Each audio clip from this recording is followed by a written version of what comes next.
ជីដូនអាបក្នុងខេត្តសៀមរាបនាងខ្ញុំរីយ៉ាគឺជាអ្នករស់នៅទីក្រុងភ្នំពេញដែលមានជីវភាពសមគួរល្មមមួយនៅក្នុងទីក្រុង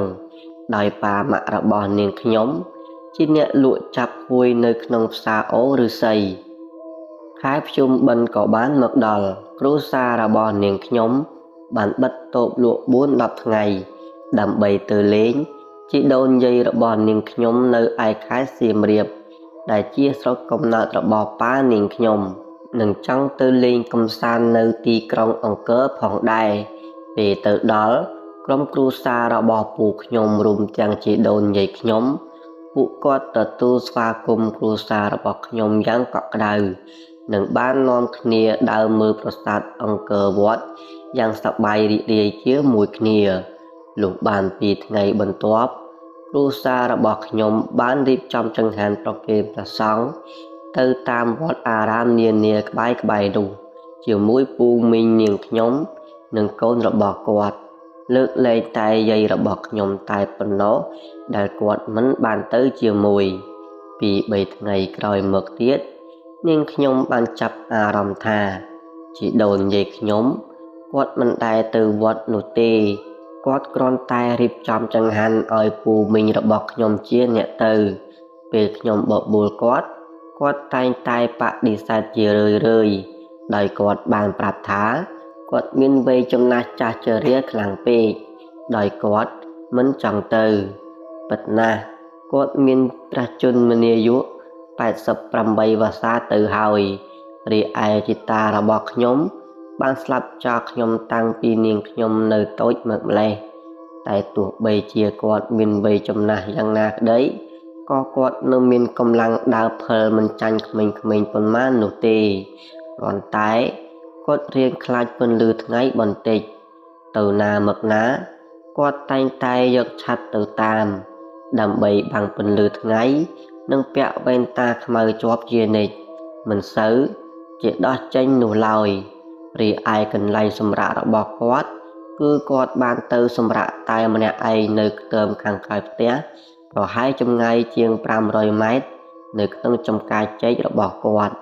ហើយពូមីងឪពុកម្ដាយរបស់ខ្ញុំពួកគាត់បានគិតថាគាត់ជាមនុស្សចាស់ចង់រកទីកន្លែងស្ងាត់ទើបគាត់ទៅសម្រាកក្នុងខ្ទមចំការចេកតែម្នាក់ឯងដូច្នោះនៅយប់មួយ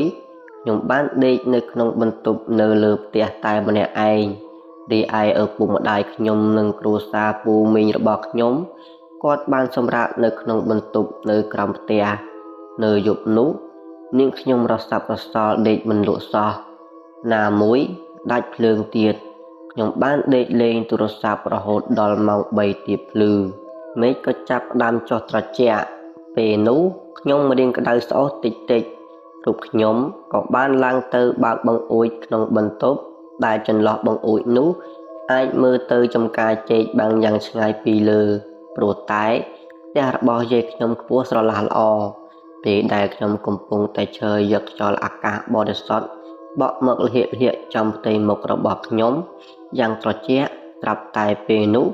នាងខ្ញុំបានឃើញភ្លើងមួយហោះចេញពីចំការចេកភ្លើងនោះផ្លឹបផ្លែតក្រហមខៀវសំដៅទៅវាលស្រែដែលហោះចេញពីដើមចេកចុកខ្ទមរបស់យាយខ្ញុំហើយខ្ញុំច្បាស់ក្នុងចិត្តថាវាជាអាបចុះហេតុអ្វីបានវាហោះចេញពីចំការចេកចិត្តខ្ទមរបស់យាយខ្ញុំឬក៏ជីដូនយាយខ្ញុំគឺជាអាបភ្លាមនោះនាងខ្ញុំបានអង្គុយគិតនៅក្នុងបន្ទប់មួយសន្ទុះដោយសង្ស័យចង់ដឹងខ្លាំងពេក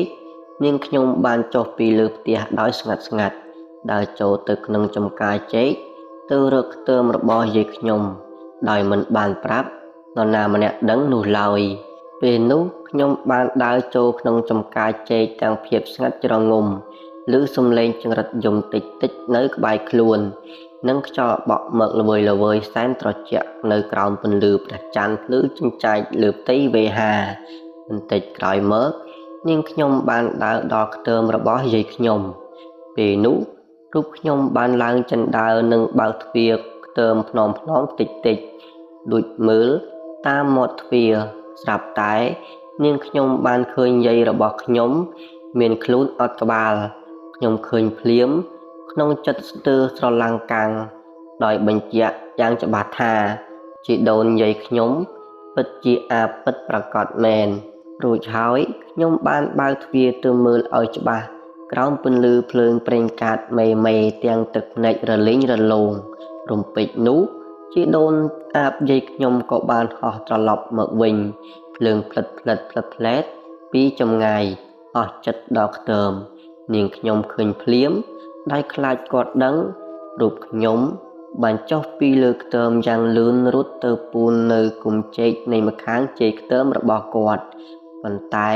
ខ្ញុំភ្លេចបិទមាត់ទ្វារខ្ទើមតែខ្ញុំហួសពេលទៅហើយដែលខ្ញុំមិនអាចរត់ទៅបិទទ្វារខ្ទើមវិញពេលនោះអាបយាយខ្ញុំក៏បានមកដល់គាត់រៀបនឹងចូលក្នុងខ្លួនវិញគាត់ក៏បានឃើញទ្វារខ្ទើមចំហហើយគាត់បានដឹងភ្លាមថាមានមនុស្សលួចចូលក្នុងខ្ទើមរបស់គាត់រួចហើយគាត់បានហោះចេញពីក្នុងខ្ទើមវិញនិងបានហោះរកមើលមនុស្សដែលលួចចូលក្នុងខ្ទើម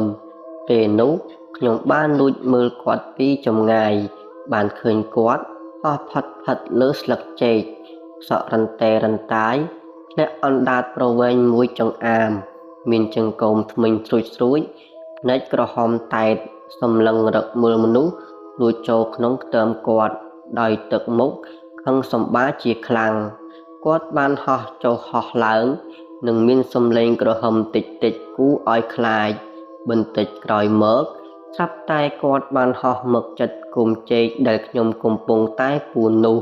ខ្ញុំភ័យខ្លាំងណាស់ខ្លាចគាត់រកឃើញដោយក្នុងចិត្ត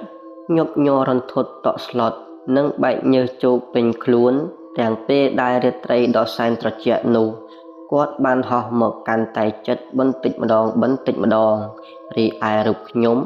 ខំប្រឹងខ្ទប់មាត់ញ័រខ្លួនទៅត្រើតដោយកង្កែបប្រឡាក់អំបិលអញ្ចឹងភ្លាមនោះចៃដន្យសត្វឆ្កែព្រុសបន្លឺឡើងចិត្តខ្ទើមយាយខ្ញុំឮដូច្នោះ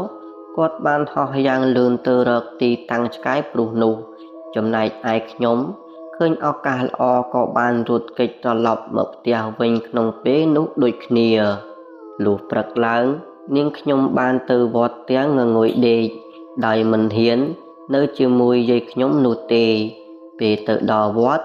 រូបខ្ញុំក៏មិនបានឡើងទៅរាប់បាតរៀបចង្ហាន់ប្រគេនព្រះសង្ឃនោះដែរគឺរូបខ្ញុំបាននៅក្នុងឡានបើកទូរស័ព្ទស្វែងរកដំណោះស្រាយជួយដល់យាយខ្ញុំចេញពីអំពើអាបធ្មប់តាម YouTube Facebook និងមេឌៀតាមប្រព័ន្ធអ៊ីនធឺណិតផ្សេងទៀតពេលខ្ញុំអស់ចុះអស់ឡើងស្រាប់តែបានឃើញពិធីដែលអាចជួយយាយរបស់ខ្ញុំបានដោយគេបានសរសេរណែនាំថាបើសិនជាចង់ជួយនរណាម្នាក់ពីអំពើអាបធ្មប់អ្នកត្រូវយកអង្ករមួយកំប៉ុងញកចូលទៅក្នុងបំពង់កដែលអាបបានដករួចលុះពេលអាបយកកដាក់ចូលក្នុងខ្លួនវិញពិតណាស់អំពើអាបធ្មប់នឹងសាបរលាបហើយម្នាក់នោះមិនអាចដកកវិញបានទៀតឡើយពេលខ្ញុំអានសំណេរនោះរួចខ្ញុំពិតជាសប្បាយចិត្តខ្លាំងណាស់ហើយពេលទៅដល់ផ្ទះយាយរបស់ខ្ញុំវិញខ្ញុំក៏បានត្រៀមអង្ករមួយកំប៉ុងដាក់ក្នុងបន្ទប់កន្លែងគេងរបស់នាងខ្ញុំរួចជាស្រេចលុះដល់ពេលយប់នាងខ្ញុំបានសម្លឹងមើលទៅចំការចេកជានិច្ចរហូតដល់ម៉ោង1រំលងអាត្រៀតទើបខ្ញុំបានឃើញអាបយាយខ្ញុំហោះចេញពីខ្ទើមរបស់គាត់រួចហើយខ្ញុំបានលួចចូលទៅក្នុងខ្ទើមរបស់យាយខ្ញុំម្ដងទៀតនិងបានយកអង្ករទៅជាមួយផងដែរដោយក្តីក្លាហានជាទីបំផុតពេលទៅដល់ខ្ញុំបានឡើងទៅលើខ្ទើមនិងបានឃើញខ្លួនយាយខ្ញុំអត់ក្បាលដូចពីយប់មិញដដែលភ្លាមនោះខ្ញុំក៏បានយកអង្ករញកចូលក្នុងករបស់គាត់បន្តិចម្ដងរហូតទាល់តែអស់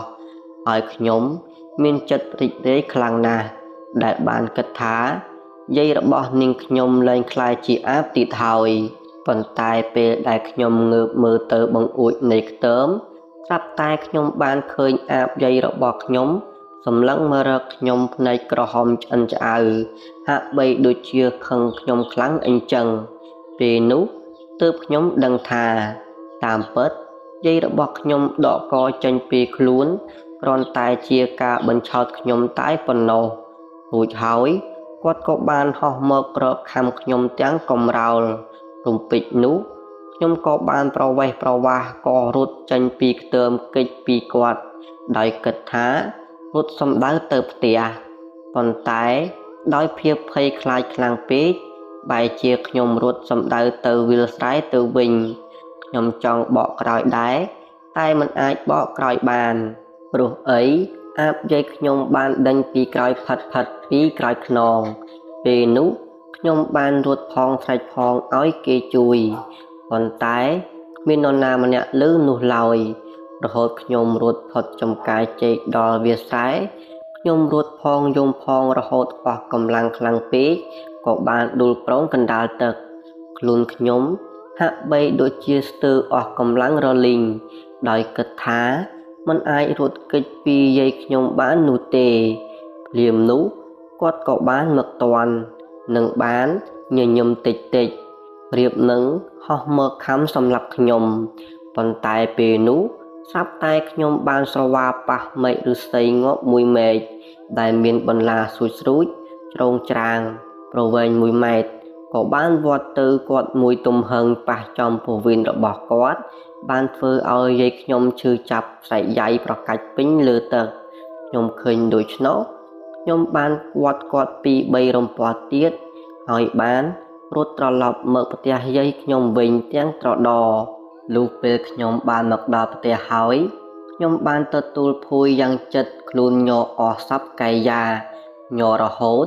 គេងលក់ដោយមិនដឹងខ្លួនលុះព្រឹកឡើងឪពុកម្ដាយរបស់ខ្ញុំនិងពូមីងបានផ្អើលឆោឡោយំត្រហឹងពេញផ្ទះដោយបានឃើញជីដូនយាយរបស់ខ្ញុំដេកស្លាប់នៅក្នុងខ្ទមទាំងដែលក្បាលនៅជាប់ក្នុងខ្លួនរបស់គាត់ពេលនោះខ្ញុំបានគិតថាប្រហែលជាគាត់បានចូលក្នុងខ្លួនគាត់វិញហើយទើបក្បាលគាត់ជាប់នៅក្នុងខ្លួនដូច្នោះហើយឪពុកម្ដាយខ្ញុំនិងពូមីងខ្ញុំពួកគាត់បានគិតថាជីដូនយាយខ្ញុំស្លាប់ដោយសារខ្យល់កឺទាំងដែលពួកគាត់មិនដឹងទេថាជីដូនយាយខ្ញុំជាអាបនោះឡើយហើយក៏មិនដឹងដែរថារូបខ្ញុំជាអ្នកវាយគាត់សម្លាប់នោះដែរហើយពួកគាត់បានយកយាយរបស់ខ្ញុំធ្វើបុណ្យតាមប្រពៃណី